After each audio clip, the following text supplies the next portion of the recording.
हरे Krishna everyone. आज हम श्रीमद् भागवतम के पहले स्कंध के 5वें अध्याय के 36वें श्लोक से कथा को आरंभ करेंगे। यहाँ तक की कथा में हमने क्या जाना? आज तक की कथा में 5वें चैप्टर की कि नारद मुनि जी ने व्यासदेव जी को उनके असंतुष्ट होने का कारण बताया कि उन्होंने किसी ऐसे शास्त्र की रचना नहीं करी जिसमें सिर्फ भगवान की लीलाओं का, भगवान के यश का वर्णन हो। और फिर नारद मुनि जी अपनी कथा सुनाते हैं कि पूर्व जन्म में वो एक दासी पुत्र थे।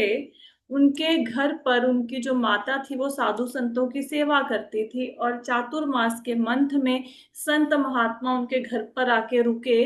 नारद मुनि जी ने उनसे कथा का श्रवण किया और उनका जूठन खाया। उनके जूठन को खाने से उनका अंदर ज्ञान का प्रकाश हो गया। और फिर नारद मुनि जी उसके आगे की कथा बता रहे हैं कि उसके बाद उनके हृदय में क्या परिवर्तन आया, उनके जीवन में क्या परिवर्तन आया। जब वो संत महात्मा उनके घर से जाने लगे तो उन्होंने भक्ति के सीक्रेट रहस्यों को नारद मुनि जी को बताया, गुह्यतम ज्ञान को नारद मुनि को प्रदान किया। यहाँ तक हम लोगों ने कथा की थी, उससे आगे की कथा प्रारंभ करते हैं। नारद मुनि कहते हैं, कुर्वाणा यत्र कर्माणि भगवच्छिष्ययास्कृतः गृह्णन्ति गुणनामानि कृष्णस्यानुस्मरन्ति च। पूर्ण पुरुषोत्तम भगवान श्री कृष्ण के आदेशानुसार कर्म करते हुए मनुष्य निरंतर उनका, उनके नामों का, उनके गुणों का स्मरण करते हैं। तो इस श्लोक में क्या बताया गया है कि जैसे भगवान ने भगवत गीता में बताया है कि मनुष्य को कर्म करना कभी नहीं छोड़ना चाहिए। ठीक है, जिस जीव ने जन्म लिया है कर्म तो उसको करना ही पड़ेगा। तो भगवान के आदेश के अनुसार कर्म करे, अर्थात कर्म को करता हुआ भगवान को फल अर्पित करता रहे और हर काम को करते हुए अपने मन में भगवान का स्मरण चिंतन करता रहे। तो यहाँ पे बताया गया है कि जो व्यक्ति भगवान कृष्ण के आदेशानुसार, जैसा भगवान श्री कृष्ण ने भगवत गीता में उपदेश दिया है, अपने काम को करता है, कर्म करना नहीं छोड़ता और निरंतर उनके नाम का, उनके गुणों का स्मरण करता है, तो मनुष्य को क्या चाहिए कि वो अपना कर्म करे और निरंतर भगवान के नाम का, भगवान के गुणों का स्मरण करता रहे। ऐसा नहीं कि जब हम माला कर रहे हैं उसी समय हम भगवान का नाम ले रहे हैं ना। आप पूरे दिन में चाहे कोई भी काम करो, काम करते करते भगवान का नाम अंदर चलते रहना चाहिए। फिर नारद मुनि क्या बताते हैं आगे,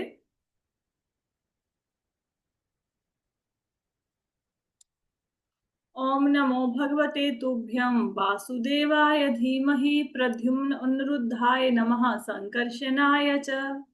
यहाँ पे बता रहे हैं, आइए हम सब वासुदेव, उनके पूर्ण अंश प्रद्युम्न अनिरुद्ध संकर्षण सहित उनकी महिमा का कीर्तन करें। तो यहाँ पे क्या बताया गया है? यहाँ पे बताया गया है कि जो वासुदेव हैं उनके जो पूर्ण अंश हैं, कौन से? प्रद्युम्न, अनिरुद्ध और संकर्षण, ये उनके दाएं बाएं बैठते हैं। वासुदेव जी बीच में है, दाएं बाएं प्रद्युम्न, अनिरुद्ध, संकर्षण और प्रद्युम्न, अनिरुद्ध, संकर्षण और वासुदेव ऐसे इकट्ठे बैठते हैं। तो ये जो चारों इस मंत्र के थ्रू, ये जो मंत्र अभी हम लोगों ने पढ़ा, इनके थ्रू उन सबको नमस्कार किया गया है। ठीक है, उनकी महिमा का गुणगान किया गया है। अब जिन लोगों ने तो पुरानी क्लासें लगाई हैं, अगर आपको याद हो, मैंने आपको भगवान श्री कृष्ण के विस्तार के बारे में बताया था, अगर किसी को याद हो। याद है? पहले भगवान श्री जी कृष्ण, मैम, है ना? ये नाम। हाँ, फिर उनसे आगे बलदेव जी का विस्तार होता है ना? फिर आगे पहला चतुर्व्यूह आता है। फिर वहां से नारायण, नारायण से फिर दूसरा चतुर्व्यूह आता है, ये हम लोगों ने पढ़ा था पहले, है ना। तो ये सब कौन है जिनके नाम आए हैं? प्रद्युम्न, अनिरुद्ध और संकर्षण कौन है? ये भगवान के अंश हैं, भगवान के विस्तार हैं। हम लोग भी भगवान के अंश हैं, वो भी भगवान के अंश हैं, लेकिन हम में और उनमें क्या फर्क है कि वो भगवान के स्वांश हैं, हम भिन्नांश हैं। उनकी शक्तियां, पावर्स हमसे बहुत अधिक हैं।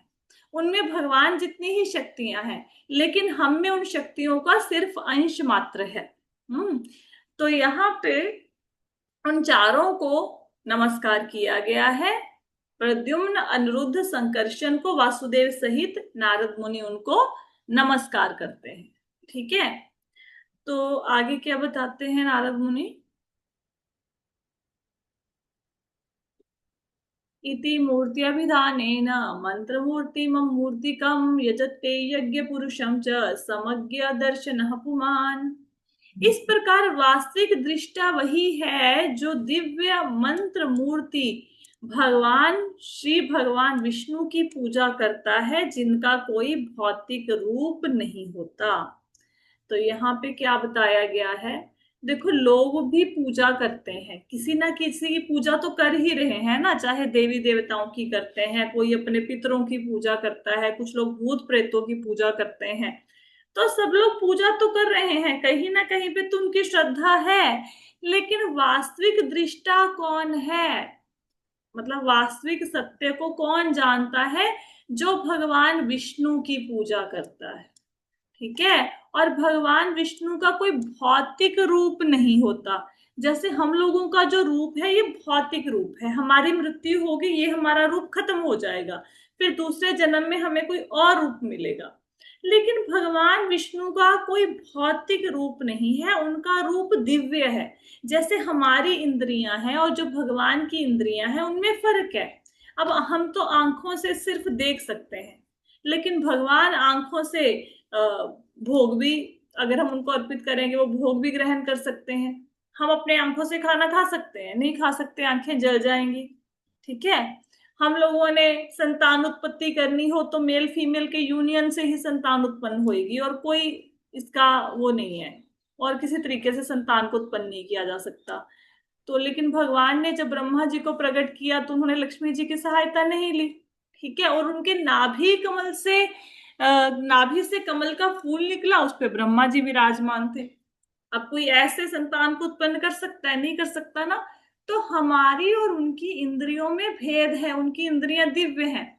हम लोगों को बातें नहीं याद रहती। भगवान जब अर्जुन को भगवत गीता का उपदेश देते हैं, भगवान कहते हैं कि अर्जुन, तुम्हारे और मेरे अनेकानेक जन्म हो चुके हैं, मुझे सारे जन्म याद है, तुम भूल गए हो।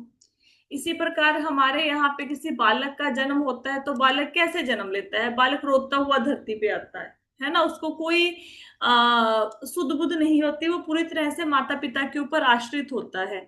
लेकिन यहाँ पे जब भगवान कृष्ण का अवतार हुआ, वासुदेव देवकी जी जेल में थे, तो उस समय भगवान का अवतार हुआ, तो भगवान पहले बालक के रूप में नहीं आए, पहले वो चतुर्भुज रूप में प्रकट हुए कारागृह में। तो फिर जब देवकी माता उनको देख के उनको ऐसे लगा कि कंस आ जाएगा और उनको नुकसान पहुंचाएगा मेरे पुत्र को, तो देवकी माता ने प्रार्थना करी कि आप कृपया इस रूप को छुपा लो, आप छोटे बालक का रूप धारण कर लो। फिर भगवान ने छोटे बालक का रूप धारण किया। तो हमारे भौतिक जगत में इतने बालक होते हैं, तो क्या वो चतुर्भुज रूप में प्रकट होते हैं माता पिता के सामने? फिर वो बालक बन जाए, ऐसा होता है? नहीं होता। भगवान ये कार्यकलाप कर सकते हैं। फिर जैसे ही वो प्रकट हुए, तो भगवान ने देवकी और वसुदेव को उनके पूर्व जन्मों का सारा वृत्तांत सुनाया कि पूर्व जन्म में आप लोगों ने मेरी तपस्या की थी और आप चाहते थे कि भगवान हमें पुत्र रूप में मिले, तो फिर मैं आपके यहाँ पर पुत्र रूप में प्रकट हुआ हूं। ये भगवान ने बताया। अब दुनिया में कोई ऐसा बालक है कि जो जन्म ले और माता पिता को उनके पूर्व जन्म की कथा सुनाए? वो नहीं सुना सकता। तो ऐसे बहुत सारे उदाहरण हैं जिनसे पता लगता है कि भगवान और हम एक स्तर पे नहीं है। हमारा रूप भौतिक है, भगवान का रूप दिव्य है। अब कोई बालक पूतना जैसी बड़ी राक्षसी को मारेगा? वो छोटे से शायद चींटी को भी ना मार पाए, छोटा बालक, लेकिन भगवान ने मारा। कोई बालक अपनी छोटी उंगली पर गोवर्धन जैसे विशाल पर्वत को उठा के रखेगा 7 दिनों के लिए? हम एक पेन भी नहीं उंगली से उठा सकते, कॉपी भी नहीं उठा सकते, है ना? तो भगवान और हम में हमेशा अंतर है, हम दोनों एक स्तर पे नहीं है। तो कहते वास्तविक दृष्टा वही है, सही सही चीजों को देखने वाला व्यक्ति कौन है? वो वह व्यक्ति है जो भगवान विष्णु की पूजा करता है। कौन भगवान विष्णु? जिनका रूप दिव्य है, भौतिक रूप नहीं है। भौतिक रूप नहीं है इसका मतलब आई होप सो कि आपको समझ आ गया होगा कि कैसे हमारे और भगवान में अंतर है। बहुत अंतर है हमें और भगवान में। आगे कहते हैं, इमं स्वनिगमं ब्रह्मन् अवेत्या मधुनिष्ठितम् अदान्मे ज्ञानमैश्वर्यं स्वस्मिन् भावं च केशवः। कहते हैं, हे ब्राह्मण, इस प्रकार सर्वप्रथम भगवान कृष्ण ने मुझे वेदों के गुह्यतम अंशों में निहित भगवान के दिव्य ज्ञान का, फिर आध्यात्मिक ऐश्वर्य का तथा अपनी घनिष्ठ प्रेमयी सेवा का वर दिया। यहाँ पे क्या बताया गया है कि जो भगवान का नाम है वो भगवान से अलग नहीं है। हम सब लोगों की प्रॉब्लम क्या है कि हम लोग नाम की दिव्यता को समझते नहीं है।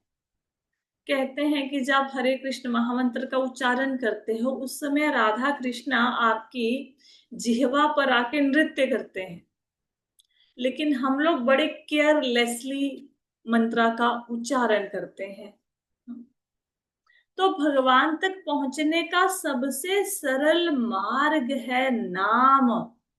लेकिन अब हम बोलेंगे हम भी नाम लेते हैं, पूर्व जन्म में लोगों ने भी नाम लिया, आचार्यों महात्माओं ने भी नाम लिया, उनको तो सिद्धि मिली, वो भगवान तक पहुंच गए। हमारे जीवन में तो कष्ट एज इट इज है, वो क्यों नहीं कम हो रहे? क्योंकि हम नाम जाप करते हुए क्या करते हैं? अपराध करते हैं। जैसे आ, 10 नाम अपराध हैं। आपने पढ़े होंगे सब लोग जो इस्कॉन से रिलेटेड हैं। 10 नाम अपराध हम डेली मंदिर में भी पढ़ते हैं, घर में भी आप लोग पढ़ते हैं। तो वो नाम अपराध मतलब नाम जपते जपते हम लोग जो अपराध करते हैं उसके कारण हमारी बहुत तेजी से प्रगति नहीं हो पा रही। जैसे भक्ति विनोद ठाकुर जी ने एक अपराध और 11वां अपराध शामिल किया है कि नाम जाप के समय सचेत ना रहना, थोड़ा अटेंटिव ना रहना। अब प्रॉब्लम क्या है? नाम जाप करते हैं तो इधर उधर से आवाजें पड़ रही होती हैं। कभी बच्चे ने आवाज लगा ली, कभी हस्बैंड ने आवाज लगा ली, कभी इन लॉज में से किसी और ने आवाज लगा ली, तो ध्यान सब तरफ बंटा होता है। या फिर कई बार हमारे आगे इतने सारे काम पड़े होते हैं कि हम नाम जाप करते करते हमारे दिमाग में काम घूमते रहते हैं, हम भगवान पे अपने मन को एकाग्र नहीं कर पाते हैं। तो ऐसे बहुत सारे अपराध हैं जो करते हुए हम नाम जाप करते हैं, इसलिए बहुत तेजी से हमारी प्रगति नहीं हो पा रही। लेकिन अगर किसी को भक्ति में बहुत तेजी से प्रगति करनी है, आप चाहते हैं, इवन अगर किसी की मेटीरियलिस्टिक डिजायर भी है, अब किसी की भौतिक इच्छाएं भी हैं, चाहे अगर वो व्यक्ति भी अगर अच्छे ढंग से नाम का जाप करेगा तो भगवान किसी प्रकार की कोई कमी नहीं आने देते। हालांकि भौतिक इच्छाओं की पूर्ति के लिए भगवान के नाम का जाप करना नहीं चाहिए, ठीक है? तो हमारे अपराध हैं जो हमें आगे नहीं बढ़ने दे रहे हैं भक्ति में। लेकिन फिर भी भगवान के नाम का जाप करना चाहिए। चाहे नाम जाप करते हुए, भक्ति विनोद ठाकुर जी लिखते हैं कि चाहे नाम जाप करते हुए आपका मन लगे, चाहे आपका मन ना लगे, चाहे नाम जाप करते हुए आप अटेंटिव हैं या अटेंटिव नहीं हैं, चाहे आपकी नाम जाप करते हुए आपका मन इधर उधर भटक रहा है, पूरे ब्रह्मांड की बातें सोच रहा है, चाहे आप फ्यूचर और प्रेजेंट के बारे में सोच रहे हैं नाम जाप करते हुए, आप भगवान कृष्ण के ऊपर ध्यान केंद्रित नहीं कर पा रहे, या फिर आपकी नाम जपने में कोई रुचि नहीं, कोई इंटरेस्ट नहीं है, बस एक यंत्र, जैसे रोबोट होता है ना, रोबोट जैसे आप कोई टेप रिकॉर्डर लगा दो, वो चलता रहेगा चलता रहेगा, वो सॉन्ग सुनाता रहेगा। तो चाहे आप यंत्रवत नाम जप रहे हैं, चाहे आप भगवान से प्रार्थना नहीं कर रहे जाप करते करते कि कृष्णा प्लीज मेरी हेल्प करो, मेरा नाम जाप अच्छा हो, मेरा आपके तरफ रुझान हो, मेरा मन आप पर एकाग्र हो, या फिर चाहे आप लेट नाइट जप करते हैं, ठीक है, आप टाइम पे जप नहीं कर पाए, पूरे दिन में आपको समय मिला 12-1 बजे, 11 बजे जप करते हैं, तो फिर भी जाप करना चाहिए। अगर जाप करते हुए आप इतनी गलतियां कर रहे हैं, उसके बावजूद आपको जप क्यों करना चाहिए? जप कहते इसलिए करना चाहिए, भक्ति विनोद ठाकुर जी कहते हैं कि जब से बड़ा कोई व्रत नहीं है, कोई अनुष्ठान नहीं है, जप से बड़ा कोई ज्ञान नहीं है, जब से बड़ी कोई साधना नहीं है, जब से बड़ी कोई तपस्या नहीं है, और जो जाप आपको दे देगा वो चीज आपको कोई दूसरा साधन प्रदान नहीं कर सकता। तो इसलिए क्योंकि नाम के समान कोई भी चीज शक्तिशाली नहीं है, इसलिए आपको नाम का जाप करना चाहिए। आपको एक कथा सुनाई थी मैंने बहुत अच्छी। एक बार क्या हुआ, वशिष्ठ मुनि जी बैठे थे भगवान राम की सभा में, और वशिष्ठ मुनि जी आए तो सबने सत्कार किया। अब हनुमान जी वो मग्न है अपनी भक्ति में, है ना, वो राम प्रभु को देख रहे हैं, उनका ध्यान ही नहीं गया, वो उनका आदर सत्कार नहीं कर पाए। तो वशिष्ठ जी को गुस्सा आया, तो उन्होंने बोला कि मेरी सभा में तुम्हारा अपमान, राम तुम्हारी सभा में मेरा अपमान हुआ है। तो भगवान राम कहते कि गुरुदेव किसने आपका अपमान किया, आप बताइए, जिसने आपका अपमान किया है मैं उसको सजा दूंगा। तो वशिष्ठ मुनि कहते कि आप सजा नहीं दे पाएंगे, कहते जिसने अपमान किया है वो आपको बहुत प्रिय है। भगवान राम कहते चाहे जो भी हो, मुझे जितना भी प्यारा हो, मैं फिर भी उसको सजा दूंगा, आप बताइए किसने अपमान किया है, मैं उसको मृत्यु दंड दूंगा, आप बताओ। तो वशिष्ठ जी कहते ये हनुमान जी ने अपमान किया है। अब भगवान राम सोचे कि भाई बोल तो दिया, लेकिन अब गुरु को वचन दिया, वचन तो निभाना पड़ेगा। तो बता दिया कि भाई कल शाम को भगवान राम हनुमान जी को मारेंगे। सब जगह पे पता लग गया। अब हनुमान जी इधर टेंशन में कि क्या किया जाए भाई, वो माता अंजना के पास गए है ना, उनको अपनी कोई ऐसे टेंशन नहीं थी, लेकिन कि मतलब जैसे देखो, अगर किसी व्यक्ति को कोई स्टूडेंट बहुत ज्यादा प्यारा हो, आपको उसको मारना पड़ जाए तो टीचर को कितना दुख होगा। तो उनको अपनी चिंता नहीं थी, उनको यह था कि भगवान राम कैसे मेरे ऊपर प्रहार करेंगे। तो गए अंजना माता के पास। तो अंजना माता ने बोला ये तो बहुत आसान है, ये तो प्रॉब्लम ही बड़ी इजी है। तो कहते कि आप जाओ, जहां पे आपको मृत्यु दंड देना है आप वहां पे खड़े हो जाओ, आप भगवान के नाम का जाप करना शुरू कर दो, हनुमान जी को बोला। तो हनुमान जी ने क्या किया, वो नेक्स्ट डे नदी में खड़े हो गए, वहां पे जाके जाप करने लगे, सुबह से राम राम राम राम करने लगे।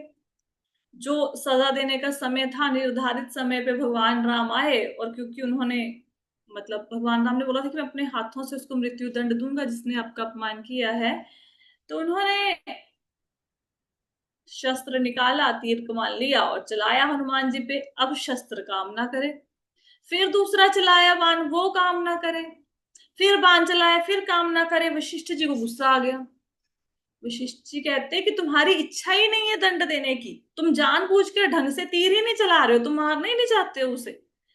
तो भगवान राम कहते गुरुदेव आप कैसी बातें कर रहे हो, मैं तो पूरी शक्ति लगा के तीर चला रहा हूं, लेकिन मैं क्या करूं, वो राम राम बोल रहा है, हनुमान जो है वो राम राम बोल रहे हैं, तो मेरे बाण भी उसके आगे निष्फल हुए जा रहे हैं।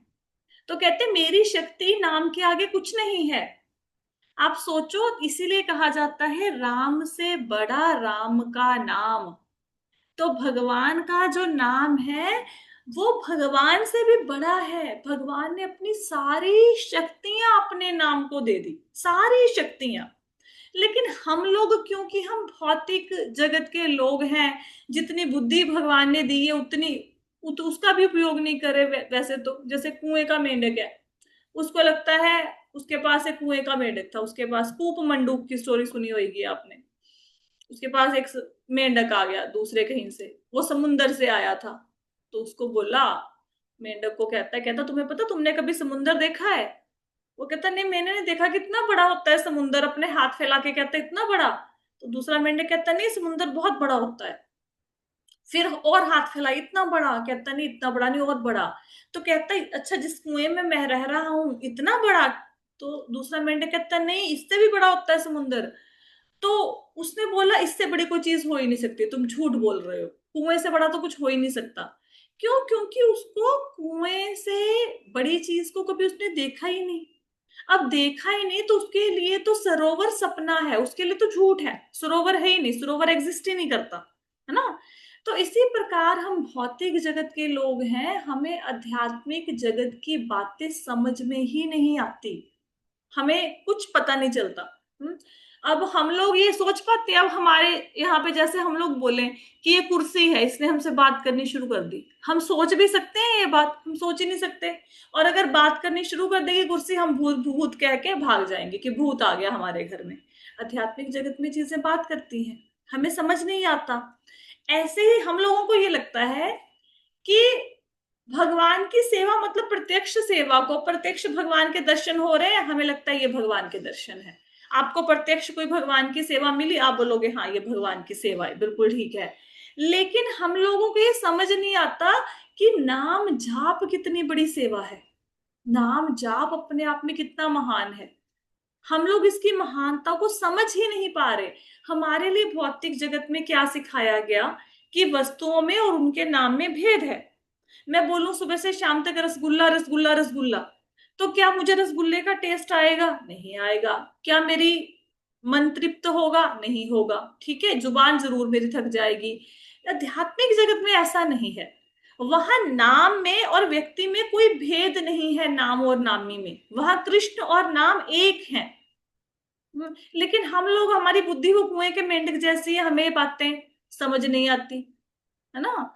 तो हमें ये बात समझनी चाहिए कि अगर हम भगवान के नाम का जाप करेंगे, जो नाम भगवान श्री कृष्ण से अभिन्न है, उनसे अलग नहीं है, और बिना अपराध के नाम को जपेंगे, तो हम भगवान के प्रेम तक पहुंच सकते हैं, हम भगवान के पार्षद बन सकते हैं, भगवान के पर्सनल असिस्टेंट बन सकते हैं।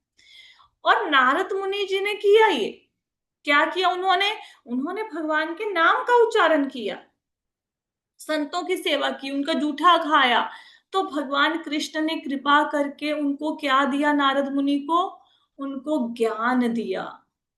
कौन सा ज्ञान दिया? जो वेदों में अति सीक्रेट नॉलेज बताई गई है, गुह्यतम ज्ञान, जो छुपे हुए अर्थों में वेदों में लिखा गया है, उस ज्ञान को भगवान कृष्ण ने नारद मुनि को प्रदान किया। और क्या किया? उनको आध्यात्मिक ऐश्वर्य दिया। उनको, देखो नारद मुनि को पास क्या सिद्धि प्राप्त है? नारद मुनि को भक्ति की शक्ति प्राप्त है, जिसके पास जाते हैं उसको भक्त बना देते हैं, जिसके भी पास जाए, ठीक है। उनको आध्यात्मिक ऐश्वर्य दिया और अपना प्रेम दिया, गहरा प्रेम दिया। हाँ, तो ये नारद मुनि को मिला, किससे मिला? सिर्फ भगवान के नाम का उच्चारण करने से। अगर हम भी ऐसे नाम का उच्चारण करेंगे तो हमें भी ये सुविधाएं मिल सकती हैं, ठीक है। और गुरु शिष्य परंपरा में करना है, गुरु को जरूर धारण करना है। गुरु नहीं धारण करेंगे, अब नारद मुनि ने भी तो लिया ना, साधु महात्माओं से नाम लिया। जब आप गुरु धारण करके नाम जाप करोगे तो गुरु की शक्तियां भी उसमें मिल जाती हैं, ठीक है ना। मतलब गुरु को धारण करना तो बहुत जरूरी है। आगे क्या कहते हैं? त्वमभ्रश्रुतविश्रुतं भिवो समाप्यते येन विदां भुवत्सिसं प्रख्याहि दुःखेर्मुहुर् दितात्मनाम संक्लेश निर्वाणम उशंति नान्यथा। कहते हैं, अतः कृपा करके सर्वशक्तिमान के उन कार्यकलापों का वर्णन करो जिसे तुमने वेदों के अपार ज्ञान से जाना है, क्योंकि उससे महान विद्वान जनों की ज्ञान पिपासा की तृप्ति होगी और साथ ही सामान्य लोगों के कष्टों का भी शमन होगा जो भौतिक दुखों से सदैव पीड़ित रहते हैं। निस्संदेह इनके इन कष्टों से उनको उबारने का कोई अन्य साधन नहीं है। तो यहाँ पे क्या बताया गया है? यहाँ पे बताया गया है, यहाँ पे व्यास देव जी को प्रेरित कर रहे हैं नारद मुनि। क्या प्रेरित कर रहे हैं? उनको प्रेरित कर रहे हैं कि आप भगवान के कार्यकलापों का, उनकी लीलाओं का वर्णन करो। हम्म वो भगवान जो वेदों के द्वारा जाने जाते हैं। वेदों का अंतिम लक्ष्य क्या है? वेदों का अंतिम लक्ष्य है भगवान श्री कृष्ण को जानना, भगवान श्री कृष्ण के प्रेम को प्राप्त करना, उनके धाम में जाना, यही वेदों का अंतिम लक्ष्य है। लेकिन लोग क्या करते हैं? लोग वेदों में कर्म कांडों के सेक्शन तक उलझ के रह जाते हैं। उनको ये दिखता है कि अगर मैं वेद पढ़ के, सपोज मेरे को इच्छा है अधिक धन प्राप्त करने की, तो वेदों में लिखा है अधिक धन के लिए ये वाला अनुष्ठान करो, मैं ये अनुष्ठान करूंगा मेरे को धन मिल जाएगा, मैं ये अनुष्ठान करूंगा मुझे स्वर्ग मिल जाएगा। वो भौतिक की इच्छाओं की पूर्ति तक ही रह जाते हैं। लेकिन वेदों को लिखने का तात्पर्य इच्छाओं की पूर्ति नहीं था। वेदों को लिखने का उद्देश्य था कि लोग भगवान को जाने, भगवान श्री कृष्ण को जाने। लेकिन लोग वहां तक पहुंचते ही नहीं है, उससे पहले ही वापस आ जाते हैं। जैसे लोग चंद्रमा तक जाते हैं, लेकिन एक्चुअल में तो वो चंद्रमा तक पहुंचे ही नहीं। उन्होंने चंद्रमा में जो वहां पे सोम नाम के राजा है उनके दर्शन ही नहीं किए। बाहर से चंद्रमा की सतह को देखते हैं, वापस आ जाते हैं, खुश हो जाते हैं हम चांद पे पहुंच गए। क्योंकि क्यों नहीं पहुंच पाते? क्योंकि चंद्र ग्रह के अंदर अगर प्रवेश करना है तो आपको उतने पुण्य तो होने चाहिए ना आपके पास। पुण्य तो है नहीं, रॉकेट बना के पहुंच गए तो अंदर प्रवेश नहीं कर पाते, बाहर से देख के खुश होके आ जाते हैं। जैसे कोई व्यक्ति कोई गांव से आया हो, वो उसने बहुत बड़ी एक मल्टी स्टोरी बिल्डिंग देखी है, वो अंदर नहीं गया, उसको नहीं पता अंदर क्या है, बाहर से देख के आएगा खुश होके, अपने गांव में लोगों को बताएगा, तुम्हें पता है मैंने वहां पे 25 मंजिला इमारत देखी, इतनी बड़ी बड़ी मंजिलें हैं वहां पे बड़े शहरों में। तो लोग भी सुन के खुश हो जाएंगे, लेकिन उन इमारतों के अंदर क्या है वो उसको पता नहीं। यही भौतिक जगत के लोगों का हाल है। यही वेदों को पढ़ने वालों का हाल है कि वो जो अंतिम सत्य है वेदों का, परम भगवान, उन तक नहीं पहुंच पाते। तो कहते उन भगवान के कार्यकलापों को लिखने के लिए आप एक साहित्य का निर्माण करो, वो आप पुराण लिखो। क्योंकि इससे क्या होगा, जो विद्वान लोग हैं, जो भगवान के बारे में सुनना चाहते हैं, भगवान को जानना चाहते हैं, उनकी जो प्यास है ज्ञान प्राप्ति की, वो शांत होगी। तो जो विद्वान लोग हैं, भक्त लोग हैं, उस ग्रंथ, आपके लिखे हुए ग्रंथ को पढ़कर उनकी आत्मा को तृप्ति मिलेगी। उसके साथ साथ क्या होगा, लोगों के कष्टों का नाश होगा।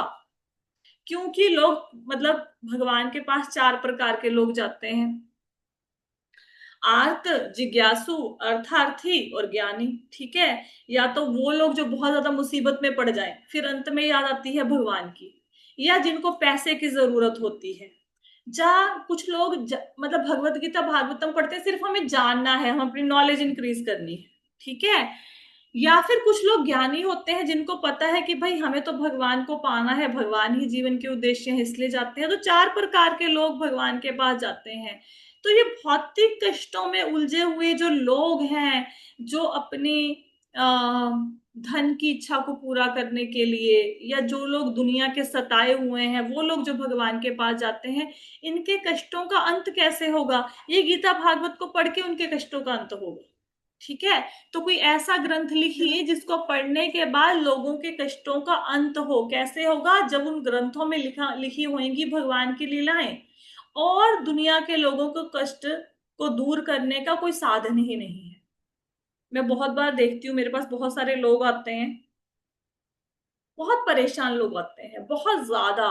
मतलब रिसेंटली भी अगर मैं 2 महीने पहले की बात करूं, जितने लोग मेरी लाइफ में आए हैं, क्योंकि मेरा प्रोफेशन ऐसा है, पेरेंट्स आते हैं और भी काफी लोग मिलने आते हैं। तो जो लोग आए और जो लोग बहुत ज्यादा परेशान थे, जिन लोगों ने भगवान के नाम का जाप करना शुरू किया, माला करनी शुरू करी, गीता भागवत पढ़नी शुरू करी, प्रॉब्लम उनके जीवन में है, लेकिन प्रॉब्लम उनके ऊपर असर नहीं कर रही अब। अब वो खुश रहते हैं। जो पहले मुरझाए रहते थे, सारा दिन टेंशन में रहते थे, अब वो आनंदित रहते हैं। हर कोई व्यक्ति जब भी फ्री होता है वो माला लेके बैठ जाता है। पेरेंट्स यहाँ पे आते हैं, बच्चों की थेरेपी चल रही होती है तो पेरेंट्स माला करते रहते हैं। तो सब लोग भक्ति करने लगे हैं, उनको टाइम ही नहीं है दुनियादारी के बारे में सोचने का।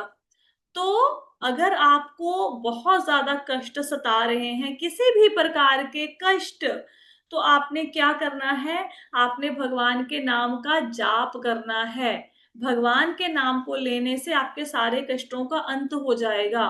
अंत होने का मतलब ये नहीं है कि जी मेरी नौकरी नहीं लग रही तो मेरी नौकरी लग जाएगी। हालांकि नौकरी भी लग सकती है, कोई बड़ी बात नहीं है। भगवान का श्रद्धा से भगवान के नाम का जाप करो, ठीक है। तो आपका जीवन को देखने का दृष्टिकोण चेंज हो जाएगा। आपको मुसीबतें मुसीबतें नहीं लगेंगी। दुनिया के लोग जिन छोटी छोटी बातों में उलझे रहते हैं, आपके पास उनके लिए समय नहीं होगा। ठीक है, आप भगवान की भक्ति में इतना डूबे होगे कि प्रॉब्लम आएंगी, जाती रहेंगी, हवा के झोंके के जैसे आया गया, आपको पता ही नहीं लगेगा कब जीवन में मुसीबत आई, कब उससे बाहर निकल गए। ये भगवान के नाम के जाप का प्रभाव है। यहाँ पे ना चार और लोग भी बताए हैं जो भगवान के पास कभी नहीं आते। ठीक है, वो तो खैर हमने भगवत गीता में पढ़ा हुआ है, प्रभुपाद जी ने यहाँ पे बताया है। तो इस प्रकार इस अध्याय में व्यास देव जी को नारद मुनि ने प्रेरित किया एक ऐसा ग्रंथ लिखने के लिए जिसमें सिर्फ और सिर्फ भगवान की लीलाओं का, यश का वर्णन हो।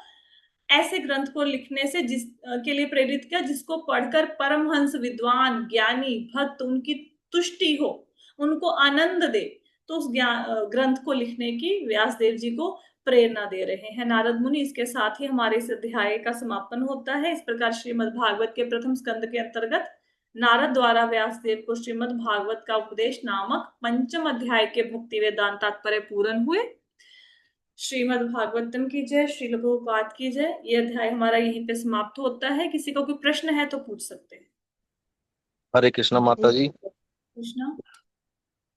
हाँ माता जी, मैं ये पूछ रहा था, जैसे क्या नाम है, हम जैसे गुरु जी मानना, तो गुरु जी के लिए जैसे श्रील प्रभुपाद जी को मानते हैं हम लोग, तो वो ठीक है ना माता जी? बिल्कुल, जब तक आपकी दीक्षा, देखो श्रील प्रभुपाद तो हमेशा आध्यात्मिक गुरु रहेंगे। जब तक आपके कोई मतलब गुरु, आप दीक्षा नहीं ले लेते, जब तक आप गुरु धारण नहीं कर लेते, तब तक श्रील प्रभुपाद ही आपके गुरु हैं। हम्म।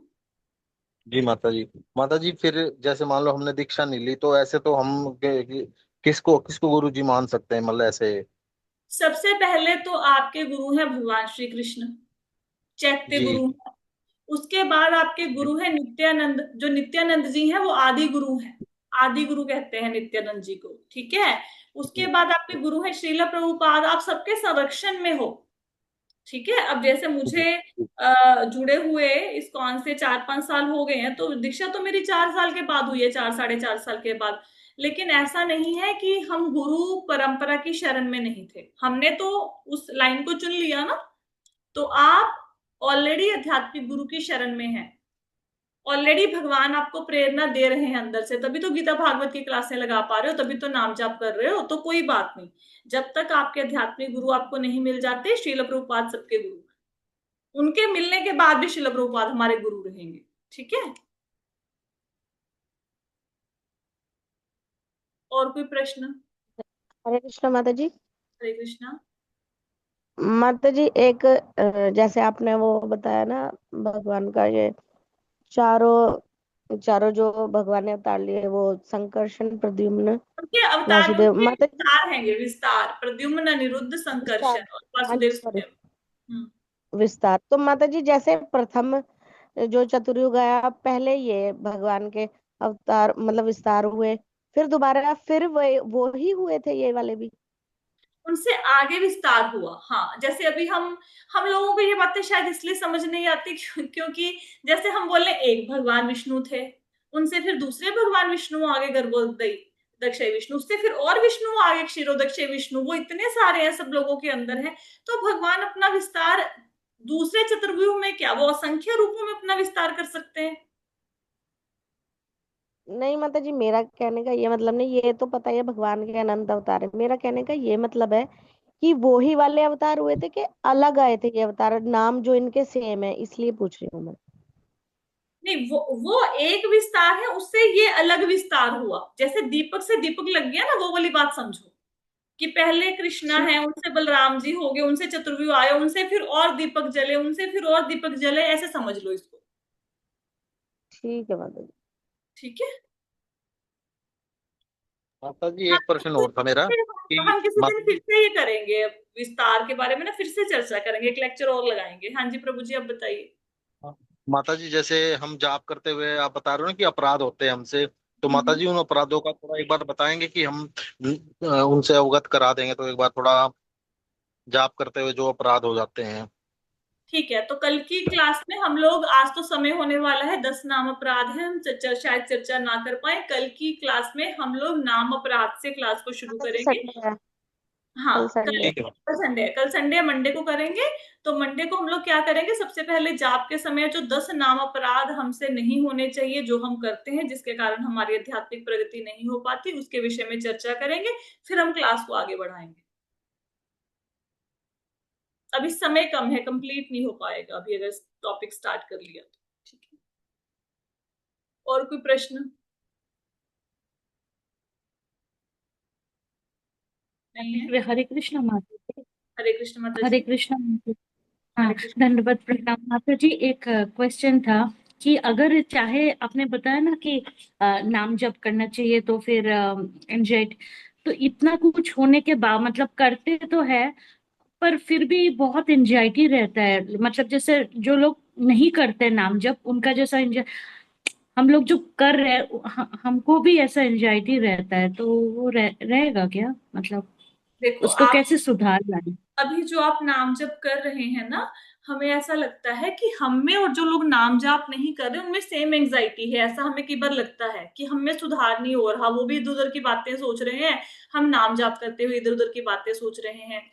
तो चाहे आपका एंजाइटी लेवल रहे, तब भी आप नाम जाप करते रहिए। करते करते करते करते धीरे धीरे से एंजाइटी लेवल आपका कम हो जाएगा, पहली बात। दूसरी बात ये है, थोड़ा सा ना अभ्यास कीजिए कि थोड़ा सा भगवान के ऊपर ध्यान लगाने की कोशिश कीजिए। ध्यान का मतलब ये है कि आप अपने मन में जो भी बोल रहे हैं उसको देखने की कोशिश कीजिए। जैसे सपोज करो, अभी खैर समय तो कम है, 3 मिनट रहेगा, कोई बात नहीं, ट्राई करते हैं। जैसे माता जी आप बोलो हरे कृष्णा, बोलो। हरे कृष्णा। अब माता जी आप सोचो हरे कृष्णा आपके सामने लिखा हुआ है, बोलो हरे कृष्णा। अच्छा, हरे कृष्णा। अभी सामने दिखा हरे कृष्णा लिखा हुआ?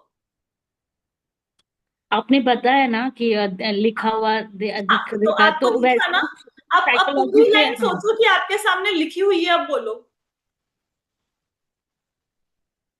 हरे बोलो कृष्णा। पूरी हरे लाइन। कृष्णा। हाँ, अच्छा अच्छा। हरे कृष्णा, हरे कृष्णा, कृष्ण कृष्णा, हरे हरे, हरे राम, हरे राम, राम राम, हरे हरे। दिखा लिखा हुआ सामने दिखा? हाँ, आपने बताया। हाँ। हाँ, मैंने बताया तो दिखा ना सामने। ठीक हाँ है, माता जी।